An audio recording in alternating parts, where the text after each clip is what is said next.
Chess is often used as a metaphor for life, a microcosm, and I can see why.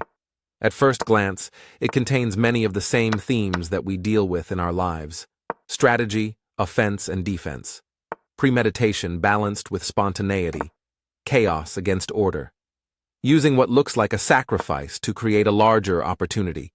We can draw some great lessons from these parallels, and we can find them in the work of many great writers and philosophers.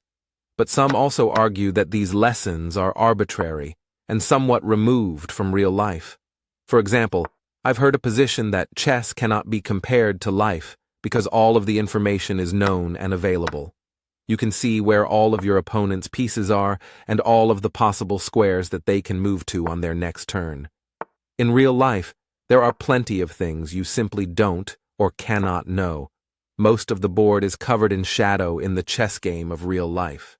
This means that there is sometimes a risk of something happening that simply cannot be anticipated. But there is an obvious failing to this argument. Its perspective is limited. It only considers chess from the mechanical perspective of what can or cannot happen on the board itself. If you zoom out a little bit and include the players and the environment wherein chess is played, the story changes. Suddenly, unknown, unanticipated risks need to be included into the calculus. For example, Magnus Carlsen once drew a game because he had a stomach problem. If you're playing online, there is the risk of you losing because your cat accidentally unplugs the Wi-Fi router. If you're playing at the park, a child might kick a soccer ball onto the board. Looking at it from this larger perspective allows us to draw a much more realistic parallel between chess and our lives. This also conveniently brings us to what I believe to be one of the most valuable metaphors chess can teach us about life. Ironically, the metaphor has nothing to do with what happens on the board.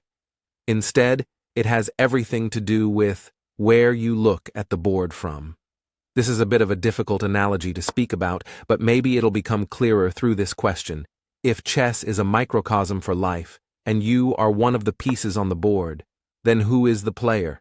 Who is the detached observer of the board that is removed from the ultimate fate of a single chess piece? The chess piece is the ego, and the player is the awareness, the observer. When you lose a piece on the board, it doesn't hurt you physically. You are playing the game, but you're not in the game yourself. We can live life from either perspective. We can live as the ego, the piece on the board, and take everything personally. Or we can become the observer and look at our own selves and lives from a detached perspective. Ironically, this can help us be less emotional and clear-headed when making decisions. Of course, it's easier said than done.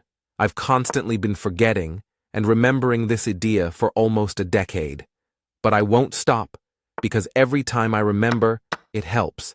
I hope that this video served as a useful reminder for you as well, because I believe that this metaphor is a truth that we all intuitively know. The problem is that we always forget.